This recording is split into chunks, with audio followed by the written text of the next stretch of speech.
வணக்கம் நண்பர்களே. இன்னைக்கு நம்ம கணித வீடியோக்கு வந்துட்டோம். கணித வீடியோல என்ன பார்க்க போறோம்னா, ரேஷியோ அண்ட் ப்ரொபோர்ஷன் அப்படின்னு பார்க்குறோம். ரேஷியோ அண்ட் ப்ரொபோர்ஷன்னா விகிதம் மற்றும் விகிதாச்சாரம் அப்படின்னு சொல்றாங்க. இப்ப தண்ணி அதுக்கப்புறம் பால் அது 3:5 அப்படின்ற விகிதத்துல கலந்துருக்கான். பாலை ஒரு 15 லிட்டர் ஆட் பண்றாங்க. அப்படிங்கும்போது அதோட விகிதம் 3:8 அப்படின்னு மாறுதுன்னு சொல்றாங்க. அப்ப அந்த பால் முன்னாடி எவ்வளவு இருந்துச்சு, இப்ப 15 லிட்டர் ஆட் பண்ணதுக்கு அப்புறமா எவ்வளவு இருக்கு அப்படிங்கிறது கேள்வி கேட்டிருக்காங்க.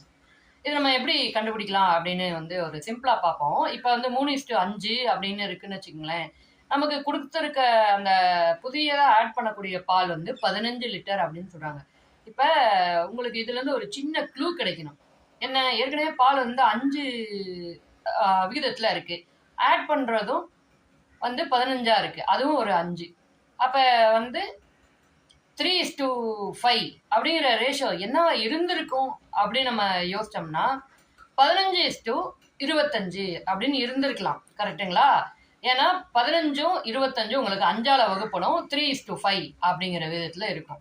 இப்ப இந்த 25 அப்படிங்கிற அந்த பால் கூட இன்னொரு 15 லிட்டர் பாலை நம்ம ஆட் பண்றோம். அப்ப 40ன்னு ஆயிடுது. இப்ப நம்ம பார்க்கும்போது 15 லிட்டர் தண்ணி அதுக்கப்புறமா 40 லிட்டர் பால். இதோடைய விகிதம் என்னவா இருக்கு?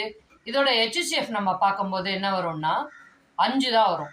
நீங்க 5 வச்சு ரெண்டையும் பொதுவா அடிச்சு பாருங்க, 3:8 அப்படின்னு வரும்.